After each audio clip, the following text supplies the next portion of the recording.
এতদিন অভিযোগ ছিল যে শাকিব খান হচ্ছে স্বার্থপর একজন নায়ক।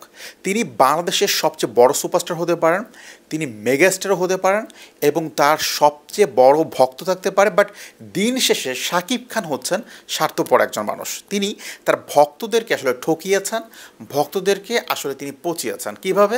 লজিকটা হচ্ছে শাকিব খান এখন পর্যন্ত তার ভক্তদের সাথে একটাও গেট টুগেদার করেন নাই, মিট টুগেদার করেন নাই। এখন সাধারণ দর্শক তাই অনেকটাই ক্ষিপ্ত এবং শাকিব খানের ভক্ত, যাদেরকে আমি নাম দিয়েছিলাম শাকিবিয়ান, তাদের উদ্দেশ্য করে অনেকেই ট্রোল করছে এতদিন। বাট শাকিব খান সেই ব্যাপারটাকে মাত্র ভুল প্রমাণ করতে শুরু করছে এবং এর প্রথম স্টেপ হচ্ছে আমেরিকার প্রবাসী কন্টেন্ট ক্রিয়েটর শাকিবিয়ান ফারজানার সঙ্গে একান্তভাবে মিট করছে শাকিব খান। সমাজ মাধ্যমে শাকিব খান এবং ফারজানার এই মিট হওয়া কিছু স্টিল পিকচার সমাজ মাধ্যমে ব্যাপক আকারে আলোচনা হয়েছে। বিশেষ করে শাকিব খানের যারা ভক্ত আছে, বাংলা সিনেমায় যারা শাকিব খানকে আসলে ফলো করে থাকেন এবং বাংলা সিনেমায় শাকিব খানকে যারা আসলে আপনার অ্যাসেট করেন, তারা কিন্তু এই ব্যাপারটাকে একদম পজিটিভলি নিছে। আর শাকিব খানের যারা ভক্ত আছে তারা তো মাই গড কমেন্ট সেক্টরে গেলেই বোঝা যায়। ফারজানাও এদিন বেশ উচ্ছ্বল্ল ছিলেন এবং তিনি শাকিব খানের সাথে একান্ত কথা বলে আমার কাছে মনে হচ্ছে একজন শাকিবিয়ানদের লাইফে সবচেয়ে যেই সুইটেবল মোমেন্টটা সেটাই হচ্ছে এটা, এবং ফারজানা সেটা কিন্তু আর্ন করছে।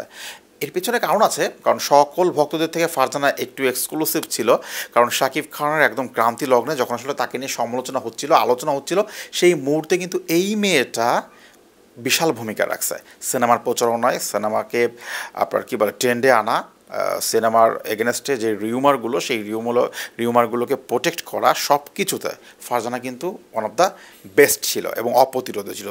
সো তার পুরস্কার স্বরূপ শাকিব খান কিন্তু আমেরিকায় গিয়ে ফারজানার সাথে দেখাটা করে নিয়েছেন। এখন শাকিব খানের যারা অন্য অন্য ভক্ত রয়েছে, মাস্ক লেভেলের ভক্ত রয়েছে, তারা আসলে এই ব্যাপারটাকে কীভাবে নিচ্ছে এবং তারা তাদের কষ্টের জায়গাটা আসলে কোথায় শেয়ার করবে। অপশন হচ্ছে একটা, সেটা হচ্ছে যে ফারজানা লাইভে শেয়ার করতে পারে, বাট আমি যেই খবরটা দিতে চাই সেটা হচ্ছে যে একটা ব্যাপার কিন্তু শুরু হলো, একটা ট্রেন্ডের কিন্তু পরিবর্তন হলো। শাকিব খান এখন থেকে খুব নতুন করে ভাবছে যে তার মার্কেটিং প্ল্যানটা, কারণ তুফান সিনেমাটা হওয়ার আগে বা করার আগে শাকিব খানের মার্কেটিং প্ল্যান, থিওরি সব কিছু ছিল আলাদা, বাট তুফান সিনেমাটা সুপার ডুপার হিট হওয়ার পরে শাকিব খানের টোটাল গেম প্ল্যানটাই একদম পাল্টে গেছে। এখন তিনি তার লাইফে বা ক্যারিয়ারে প্ল্যান বিতে হাঁটছেন, যেখানে তার মার্কেটিং লেভেলটা আরও স্ট্রং করবেন, কারণ তার কাছে অনেক সুযোগ আছে।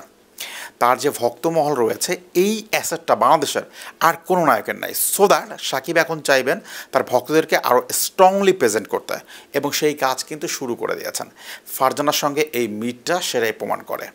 One of the best suitable person Farzana, content creator সাকিবিয়ানদের এখন ঠিক এই মুহূর্তে মধ্যমণি। ওর কন্টেন্টগুলো দেখলে আপনি বুঝতে পারবেন যে একজন ফ্যান আমেরিকার মতো একটা কান্ট্রিতে থেকে সেখানে তিনি সারভাইভ করেন, সেখানে তিনি জব করেন, তিনি তার পড়াশোনাটা চালিয়ে যাচ্ছেন এবং তার মাঝে থেকে বাংলাদেশের ফিল্ম ইন্ডাস্ট্রিতে অবদান রাখছেন শাকিব খানকে সাপোর্টের মাধ্যমে। শাকিব খানকে মানে একদম আমি মনে করি যে প্রোটেক্ট করছেন তিনি, এবং শাকিব খানকে তিনি বিলং করছেন। সো দ্যাট ফারজানার মতো যারা ভক্ত আছে তারা কিন্তু এইটা আসলে ডিজার্ভ করে যে ঢালিউড সুপারস্টার শাকিব তাদের সাথে মিট করবে, তাদের কথা শুনবে, এবং এইটা একটা ট্রেন্ডে পরিণত হয়েছে।